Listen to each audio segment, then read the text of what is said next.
Hello everyone, welcome to today's lecture. Today we're going to talk about athlete endorsement and naming right.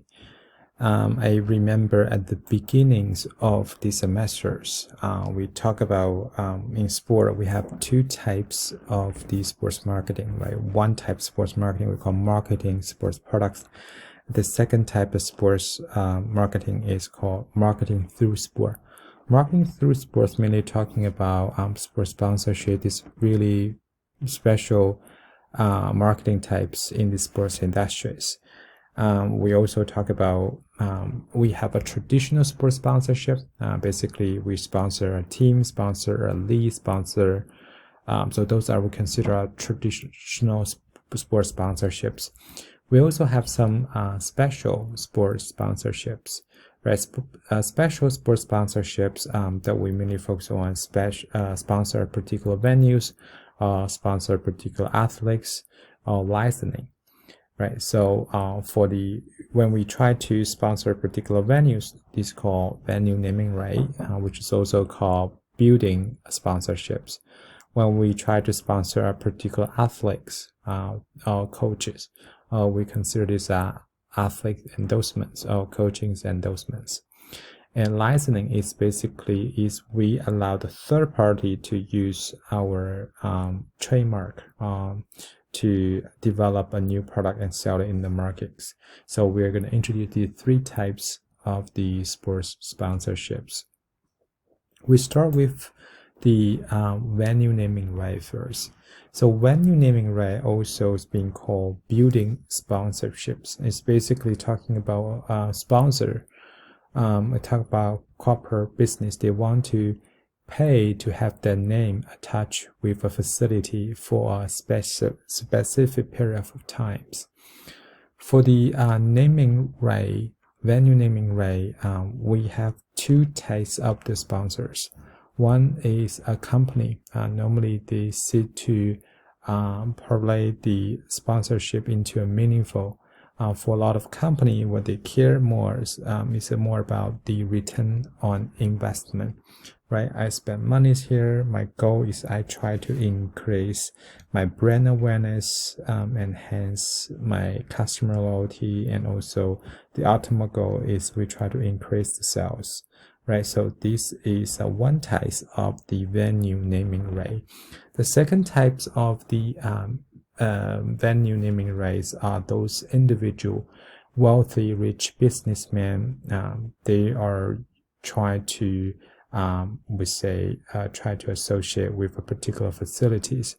So for this kind of these venue naming rights, so their motivation varies. So at the beginning, for those rich businessmen, they would like to express their egos. So it's more about ego gratification when they decided to sponsor a particular venues. And later on, more and more wealthy businessmen, they started to care more about philanthropics. They try to express how much they care about the local communities. Right. So, and also there are some businessmen, they still really care about the return on investments. They want to know, I spent money, build this facility named after me, and what kind of economic benefit that I'm able to receive from these investments. Right. So their motivation varies. Right. Compared to individual sponsors, for these corporate sponsors, they view venue naming right as a strategic initiative that will help them achieve their corporate business objective. Speaking of the naming right, it's not just in the sports industries. It also happens in other business, other venues such as performing arts centers, hospital, university buildings. We see that very often here on campus. All the different buildings we hear on campus, they name after a particular persons. A lot of time is this alumni donate the money. Also in some occasion is maybe we try to memorize one of the very well-known alumni. And also shopping mall, sometimes they will have a naming rights. and also convention centers. Sometimes they will also sell the naming rights. Speaking of the individual sponsor, I think some students might know Miami recently just received $20 million donation from a former alumni who graduated from a farmer business school. So he contribute $20 million. So the money will be utilized to construct the data science buildings. So his name will also be associated with that data science building. So the data science building will be named after him, right? So this is example on campus. When we talk about the venue naming rights, let's look at the popularities. I think the popularities in the last, I would say, 40 years, 30, 40 years, the venue naming rights became more and more popular. Currently, I would say 75% of the venues, particularly professional sports in the NBA, MFL, most of the venues, they ever sold their naming right. But the cost at the very beginning when the naming right started was really low. Where Target Center in Minneapolis was actually one of the first ever sports facility naming right deal in the US. So when the facility sold the naming right to Target in 1990s at that time, so Target paid about $18.75 million for 15 years. So basically a year they pay $1.5 million a year. So Target still until today, they have been renewed their naming right multiple times. So it become the longest running naming right deals in the sports industry here in the United States. When we look at the naming right today, the cost has been increased significantly due to the popularities. So one of the most expensive naming right stadiums is Stadia Ben Arena. That is the home of the NHL Toronto Maple Leafs, and also is the home to the NBA, I think 2019 season NBA champion Toronto Raptors. So it costs about $639 million for a 20 years deal, which means the band paid $32 million a year to associate themselves with that facility. Think about 30 years ago, Target is only paid $1.5 million. Now it's at $32 million a year. You can see the value has been increased significantly. Another example is Chase Center, which is a brand new facilities for the Golden State Warriors. They started to use it for the first season last year. So for the Chase Band also spent $30 million a year to associate themselves with the facility. So you can see the values of the facilities they has been increased significantly from the last 30 years. Of course, they have a lot of things to do with the locations. For this sports facility in Los Angeles, in New York, those very competitive major city. So the naming right cost is a lot higher than the smaller cities. So this is, I'm showing you the evolutions of the stadium naming right here in the United States. So what kind of business they would like to really associate with the sports facilities? You can see band and finance. There about a lot of band and finance. They decided to associate with the sports facility, and also this more automobile company, industrial companies, retailers, and airlines, and telecommunications, and some others. You can see it's mainly the business they has been existing for a very long period of time. They will be remaining for a very long time, so they would like to associate themselves with the sports facilities. Okay, so next let's look at what are the benefits for having a naming right in the sports industry. So who will be benefit for having the naming right. So a lot of different groups will be benefit for having a stadium naming right. The first one is for fans, right? When the facility is able to receive more money from the corporate business, so they give the facility the opportunity to upgrade the venues. So for the fans, they are able to enjoy better entertainments, better seats, and so more amenities, and so they will more enjoy their watching experience. There also will be potential lower ticket price because for the business operators, they have less financial pressures compared to before. So fans definitely will be benefit for, having the naming rights, and then also the community at large will be also benefit for that. Some of you, if you follow professional sports league, a lot of time professional sports team try to threat the local community, say we need a new facilities. If you don't build a new facilities, we will relocate to another cities. That happen all the time, right? So in order to keep these professional sports teams, the local community will have to construct a brand new facility or upgrade the current existing facilities. Having this naming right really can solve some of the problem, right? So they can, when we keep the professional teams here, we can really create some jobs, and also can attract more tourists for all around the world. And also we can lower taxpayers' burden, so we don't need to use taxpayers' money to construct or upgrade the facilities, which will also be benefit for the resident organizations. Right? When we have the professional team here, when the facility was upgraded, people are able to come here, watch the games at the same time. They are able to spend monies on other related business surrounding these stadiums. So it's kind of like a win-win, right, for the entire communities. So why the business would like to sponsor a particular venue, there are some benefit for those sponsors as well. The first benefit we would say is it can really help the business to increase their brand awareness.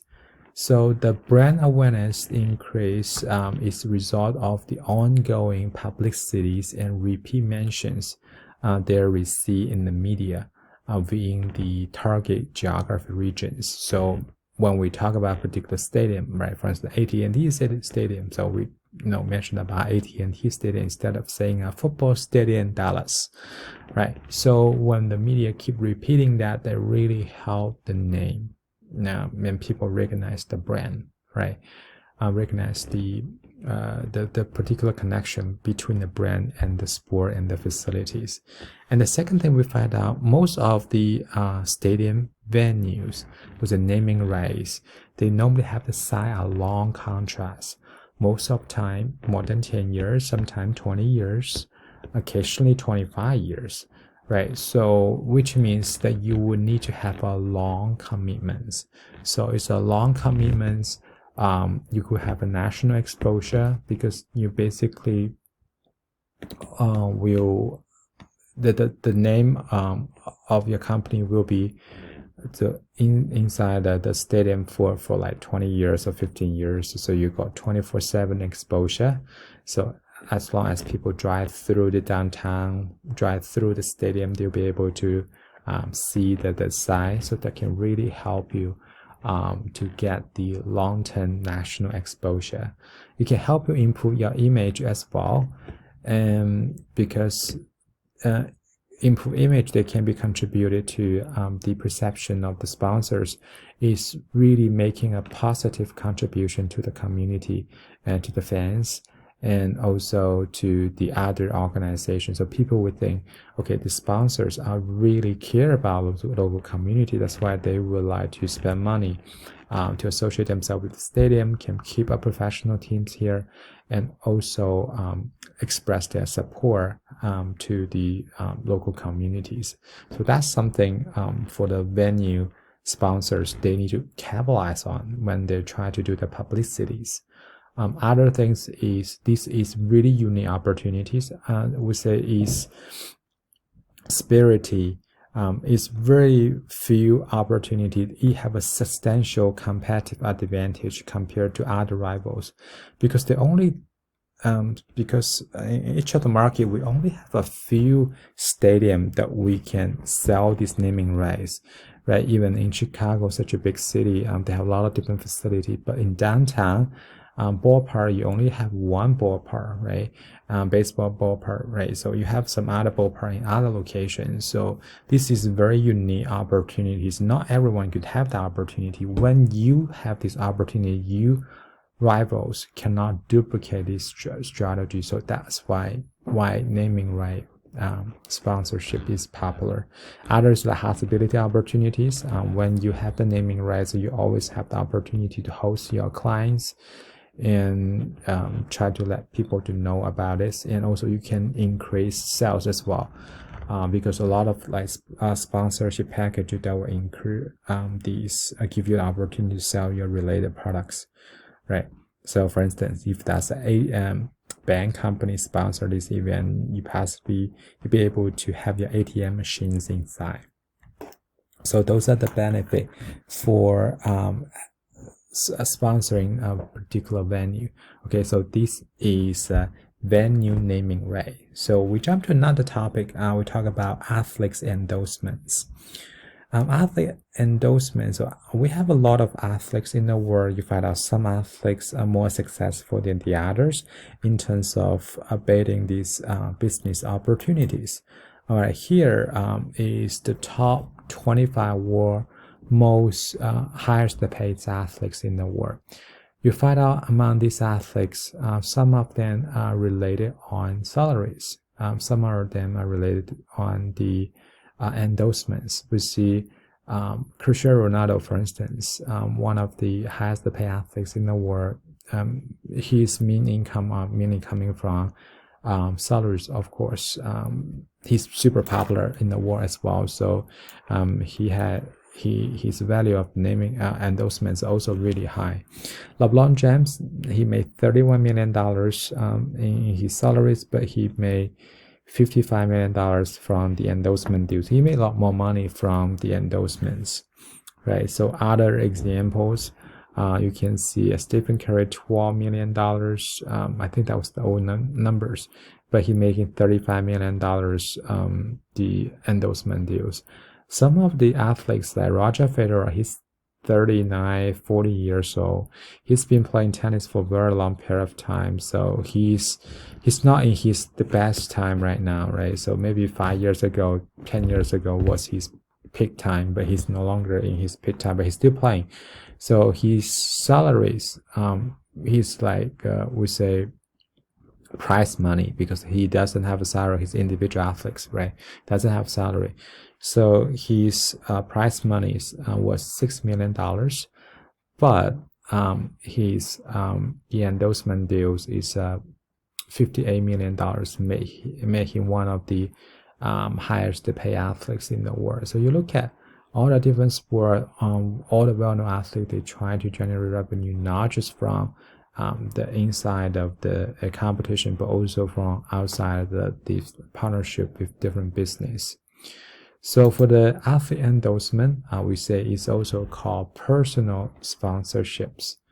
Right, so personal sponsorship, we have a sports product they want to associate with the athletes. It makes sense, right? So Under Armour, for instance, they sign contract with Stephen Curry, sign contract with Tom Brady, and also sign contract with Jordan Spieth, right? All these top athletes in their sports. So we also have a lot of non-sports products, and they want to associate themselves with these athletes.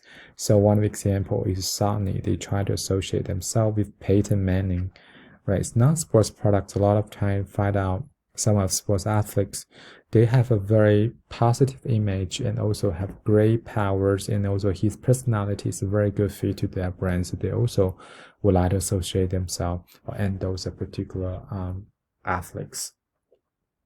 So why do they always like to endorse athletes? We talk about sometimes if a sports product fighting the athletes and endorsing athletes make the easy for you to sell your products because people believe them, right? And also when you have a very meaningful recognition rate for the association between athletes and brands, that will also help you for the athlete endorsement as well. So when we look at the athlete endorsement, there are a couple of models and theories, and they can help us to understand these relationships, right? So we're going to look at these models and theories. The first one is called associate learning theories. So associate learning theories is basically how customer to connect the athlete and the brand, where they suggest customers store informations in associate sets. So this associate set including information that's similar to connected in a particular way. I will give you an example. So Wash Jennings, I don't know how many of you know her. So she is a 3-time Olympic gold medalist in women beach volleyball. So here come with the question. So if you are Wash Jennings agent, right, you may receive a lot of proposals because she's well-known, success, Olympic athletes, right? Also good looking. Like during the Olympic year, she's going to be really popular. So you may receive a lot of proposals. So you have to decide what kind of products will be a good fit for her, right? So think about what kind of product will be a good fit for beach volleyball athletes like her. What will be the good fit for her, also for the brand.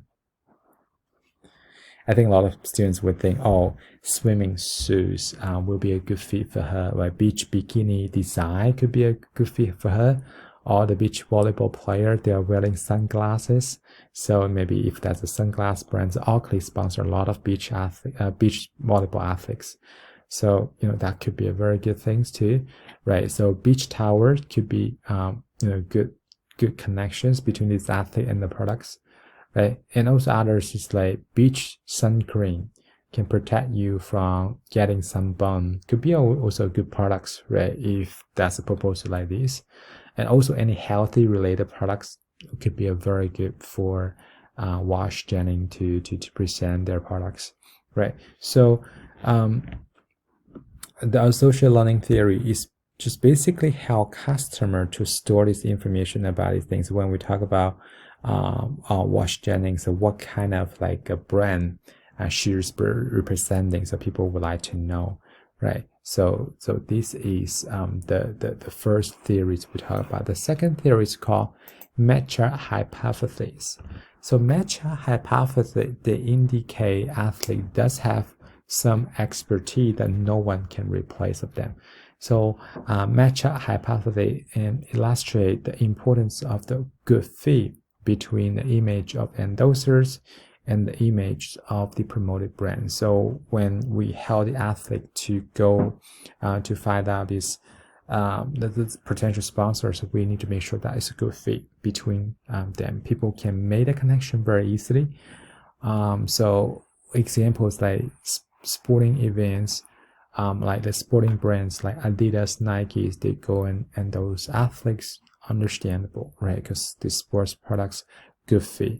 Other like sports drinks could be a good fit for the athletes as well, right? Any of the equipments that will be a good fit for the athletes as well, right? So those are good fit and match fit because they have that expertise, right? Expertise is divided as the extent to which communicators is perceived to be the sources of the validated assertions. So those are expertise. They have the expertise. There's a good fit for the brand. Second things, the next one is called source credibility models.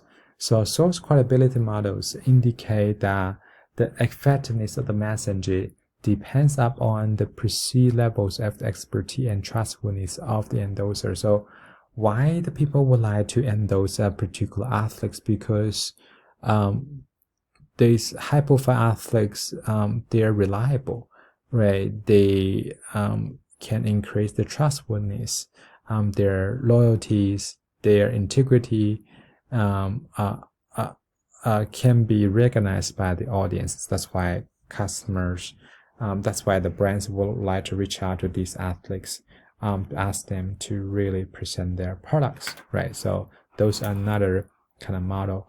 The next model is called the sources attractiveness models, which is basically talking about why some athletes got a lot of sponsors because they're good looking, right? They stand on the belief that one's acceptance of the messenger rely on similarities, familiarity, and liking of the particular endorsers. You find out these good-looking athletes normally have a lot more opportunities and a lot more good brands, like Tom Brady.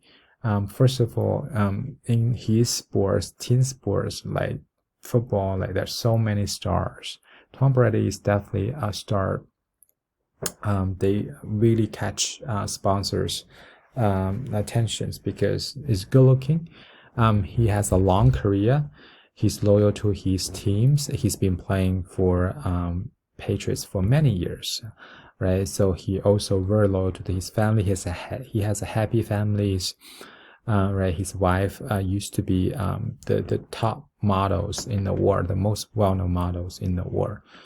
So happy family, successful career. So make him could be a very good image for the sports brand. So he always represent kind of like classic brands, right? Luxury brands, right? So including luxury watch, luxury shoes, and luxury cars. So it's kind of a good fit for his image, right? This is reusing sources attractive models. So when a sponsor, when the endorser, they try to endorse a particular athletes, the final goal is they hold these audience or customers able to accept this connection between the brand and the athletes. So we're using something called meaning transfer models. This model was introduced in 1989. They explain the effectiveness of the celebrity spokespersons by examining the meanings customers associate with the endorsers and eventually can translate to the brand. So basically, they're talking about when an audience, you look at athletes being endorsed by brands, right? When the message is clear and easy, customers will be very easy to make that connection and remember that connections. When they purchase the products, they will go and buy the product these athletes representing, right? So in this model, they indicate that three different stages here. The first stage is about the celebrity's image, right? Celebrities could make his image may make up by a lot of different things. His personality, if he looks very unique, and also he has a very successful career, right? So these things make a celebrity a particular image here. So, and the second one is the endorsement is for you as a marketer. We try to go identify the similarities between these athletes and the brands, right? We find out these similar, we say characteristic, and then we indicate in our advertising messages, say, and then we try to communicate that with the general public, which is the stage 3. So at the end, customers are able to receive this message, build a connection between brand and the athletes, and then they will help them, motivate them to purchase and impact their future purchasing behaviors. So this is about meaning transfer model. So we talk about multiple different models that we use in the athletes endorsements here. So in this slide, we talk about 10 the most popular athlete companies in the world. They are really popular among the marketer. They're extremely popular among these investors. So what made those athletes kind of unique? So we have Cristiano Ronaldo, where we have LeBron James, Leo Messi, Roger Federer, Kevin Durant, Andrew Luck, Roy McIlroy, and also Stephen Curry, James Harden, and Lewis Hamilton. What made those athletes so unique?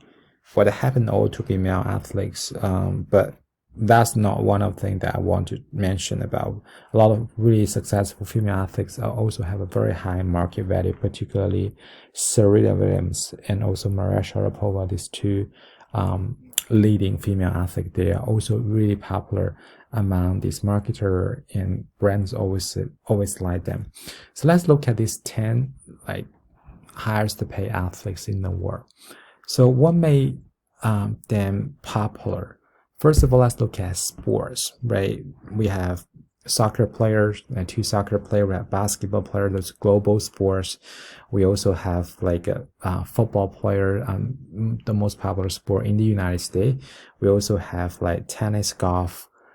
Those sports, also have Formula One. So all those sports are like global sports, attract like global attentions. All these athletes, right, are popular internationally. I think except Angela is not as popular as the other, but his salary is very high, so that's why he make it to this list. And also when we look at the age, when they look at the most popular athletes around the world, what made them so popular among these marketers, and they find out the age, most of them, their age are very young, right? It's about 30, about 28, 29, and 30. So about this age, normally these athletes are more popular than the others because they are mature. They has been building up their image for many years. They have a very steady career, steady success, which will help them, to develop their brands, right? We find out the top 100, the highest paid athlete, they basically made $887 million from the endorsements, right? So you find out these top athletes, they mainly, they all been sponsored by these top brands, right? Nike, Adidas, Gatorade, Pepsi, Under Armour, Coca-Cola, right? So they all don't, these global brands always like these like global athletes, right? And also their markets also play a very important role. Look at those athletes. You have European athletes, Lewis Hamilton from the UK, a lot of American athletes from Scotland, right, and from Switzerland. So they'll actually have target a slightly bigger market. They can help the brand to, they can transfer the brand messenger to the more market. So that's why those athletes are popular among in the different in the sports marketings, right? And also there has something to do with agents. A lot of them, they belongs to the big agents like Westman, for instance. It has a lot of top athletes making to the top 10s. CAA is also another big agents. Some of them also have their own agents. Like LeBron James has his own agents. So Cristiano Ronaldo and Leo Messi also have these own teams. So his own team, and Roger Federer also have his own agents as well. So when they have their own agents, they would have, since they have a lot more opportunities. James Harden is also interesting. I think 2 years ago. So I have a proposal sent it to James Harden. So James Harden in the past was at the same agent as Kobe Bryant, but he left this agent, I think the beginning of last year in 2019. And then his mom is actually in charge of his business right now. So it's kind of interesting. And Leo Messi is also, his dad is like kind of in charge. He's like the endorsement sponsorship deals, right? So those are the why those athletes are so popular. We find out some similarities here, right?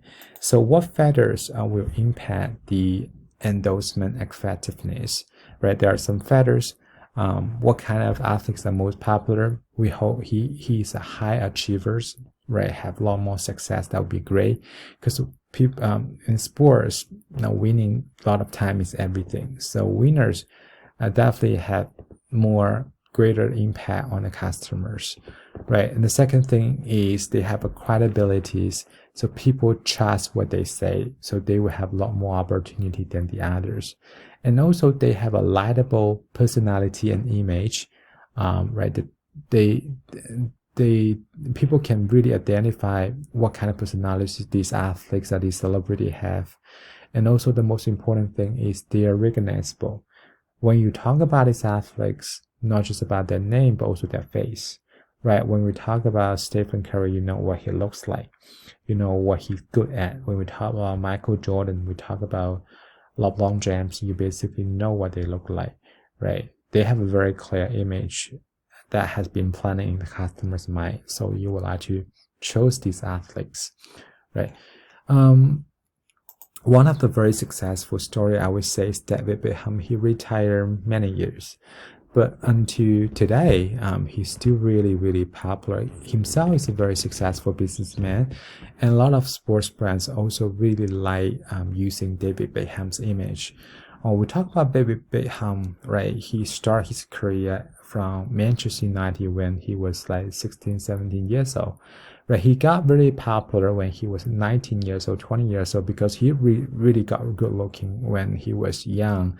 And when he is like getting older, his image has been changed all the time. Particularly here, his hairstyle has been changed all the time. Every time when he changed hairstyle, they become high, the highlight in the medias. So they made David Beckham a very successful athletes in the world. Is obviously his successful career. If we talk about his achievement in soccer, he's not like this top soccer player like Leo Messi and Cristiano Ronaldo's, right? He has some good result, but never won the World Cups, never maybe won the European Champions League, but his success is limited compared to other like super soccer stars, right? But what made him so popular and has something to do with his life. You know, he married with Spicy Girls, one a member of Spicy Girl, Victoria. Victoria is very good at fashion, can really I guess Victoria spent a lot of time really help David Beckham to develop his image. Here's a link here. You can look at the David Beckham's, how he become what he is today, why his brand is so popular today. Because people trust him, right? He has a family. He has like 4 kids. You know, their lives, their story has been in the spotlight for many years. I mean, he has some negative news in his life, but most of the time, his image is really positive. So that made him really popular. So one of the most recent deal is AIA, which is one of the biggest insurance company in Asia. They chose David Beckham as their representative. So why they chose David Beckham? Because they did a little survey. Most of people find out after David Beckham become their sponsors, their endorser, endorsee, and the perception towards the AIA has been become more positive than before. They say 56% of people feel more positive about them after watching the advertisement, right? So we talk about a good brand, a good athlete can really help the brand to develop their values. So that is a David Beckham's. But we could when we're using the well-known athletes, the athletes, we can also face a lot of challenges, right? Because celebrities, they will have some of the scandals. As long as they involve any kind of scandal that really will hurt the image, not just these athletes, but also the product they're representing. So that's why all those sports organizations, when they find out their athletes get involved in any kind of scandal, what they try to do is they try to separate themselves from them, right? One of the example is Tiger Woods is definitely, I would say, arguably the most successful golfers in the world, right? Winning 13 Grand Slam, I believe. So really popular, Tiger Woods. but in I think 2009, he got involved into the scandal and got divorced. A lot of his stories has been published by the media. So some of his long-term contractor decided to not to renew the contract with him. So his image has been hurt significantly. Right, so that's one example. Another example, obviously, is a lot Lance Armstrong's, right? So really well known cyclist. He won Tour de France 7 times. Got a lot of endorsement from the Armstrong Cancer Foundations, right? So when he admit at the Arbor show that he has been using performance etc. for years. So he lost all his sponsorship in the first 24 hours. And also even the Cancer Foundation, Armstrong Foundation, is named after him, and he created his foundation. Also asked him to sit down for that for the foundations. So this year, ESPN also have documentaries on Lance Armstrong. It's kind of interesting. I watch it. I think it's kind of interesting to know what kind of person he is. So this is about problems associated with these celebrity endorsers. What would be the major concern from the marketers is they hope they're not involved with any of the criminals. Another big concern for them possibly is these athletes' career, because sports, unlike entertainment, right? Actor and actress, they can keep adding until they're 15, 16, 17 years old, right? So their brand could be their image could be retained for a very long period of time. Athletes are different. So their career are short. So when the athletes go into downhill road, that could hurt the brand as well. So that is one of the risks when you decided to endorse a particular well-known athletes. Right. So another example here, I don't know how many of you know him, Oscar Pistorius. He used to be the most well-known Paralympic athlete. So he was the first Paralympic athlete to participate at the Olympic Games. So he was super well-known, kind of like a star in South Africa. So he was really hard to get hold of. I went to South Africa in 2009, 2010 when I covered World Cup there. So I was at the stadium where he was training. So I reached out to his agent multiple times, want to speak to him, but his agent never helped me schedule the interview. He was really difficult to get hold of when I was in South Africa. He's so well known, everyone knows him. But he involved the scandal, like he killed his girlfriend during the Valentine's Day, I think back to 2012 or 2013. So that became such a big news. So he lost all his sponsorship. He's put in jail for many years. So when athletes get involved to this kind of scandal, sponsor is that's not possible for them to continue to associate with themselves. They don't want to hurt their image, right? So the last types of the special sponsorships we would like to talk about is licensing. So licensing is a value-adding process that provides revenue-generating opportunity through the convenience of the right to use another organization's intellectual property for the commercial purpose, or just like sponsor and sponsee in sponsorships relationship. Licensing has the two types of the parties, right? Licensors and license. So one is the owner of the intellectual properties, right? So another one is the entity who's granted the permission to use the intellectual property to make some special products. Speaking of licensing products, if you've been to a professional sports team, games, you should be able to identify these items. A lot of these items, they were using the names, using the logos to make some particular product like t-shirts, like make coffee cups or some other products that we can always use. For the intellect, so for the licensing that related to one of the issue is intellectual properties and trademarks. So what is intellectual property? Those are intangible assets for which an organization can claim ownerships. So when you create a design, you say, this is my design. I own these intellectual properties. No one else can duplicate and use that without my permissions. For the trademark, this register identifier who can be protected using the existing law. So basically, it's talking about we create this design. We also need to get these trademarks and register it, make sure no one will use it. So one of the examples is Duke University Athletic Department. So a lot of things could be their intellectual properties, like including Duke University, right?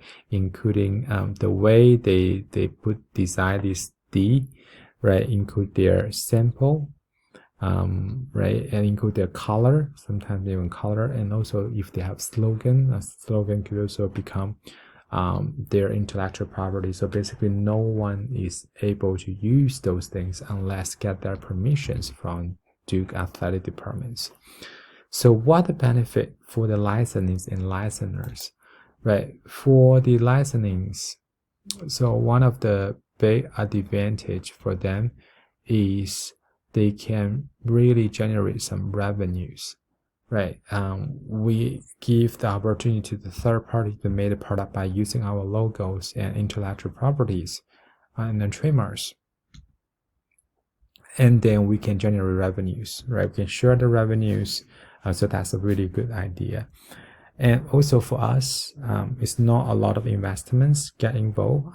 We just allow them to use these trademarks. We can just give them the sample and they can just use it.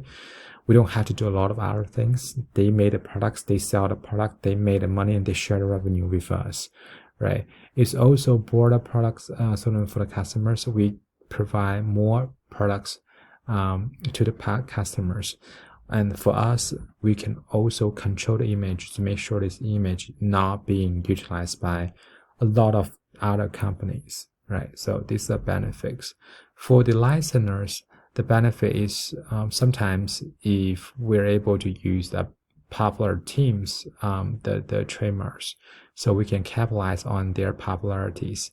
Like we can target their fans, their fan base, like Chicago Cubs, for instance, have a lot of loyal fan base in Chicago. So if we want to target them, we can negotiate with them about using their trademarks on our products. They can help you sell more products, obviously, and also enhance their customers' loyalty as well, right? And also sometimes you can help you reach a higher price point.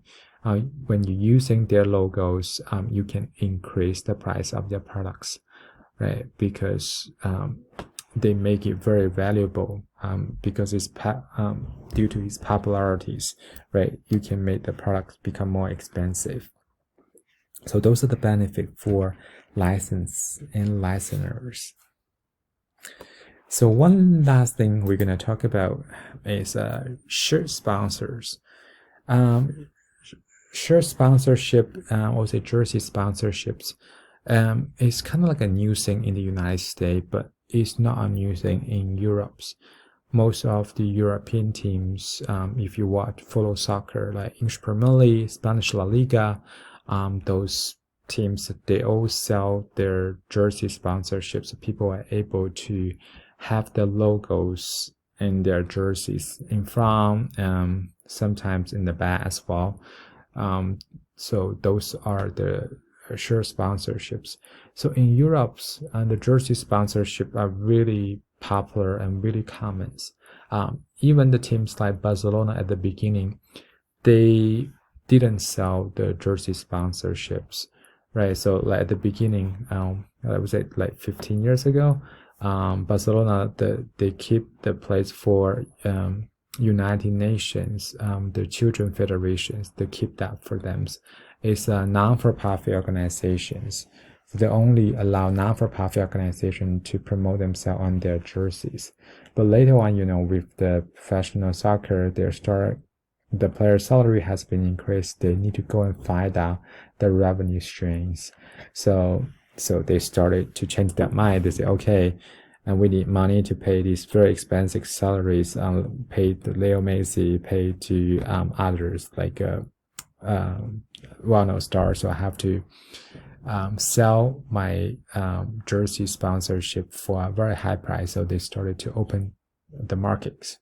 So other brands like Qatar Airways, for instance, they has been on Barcelona's jersey for many years.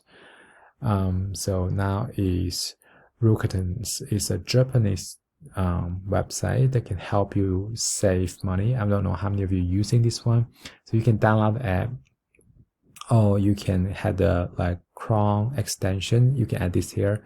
So every time when you chat something, you try to buy something. For instance, you try to buy Under Armour's clothes, and so this website will let you know whether you'll be able to get a cheaper deal, or sometimes they could let you know, they can help you to get some discount and can send you a check, help you save money. So this app is super popular right now in the world.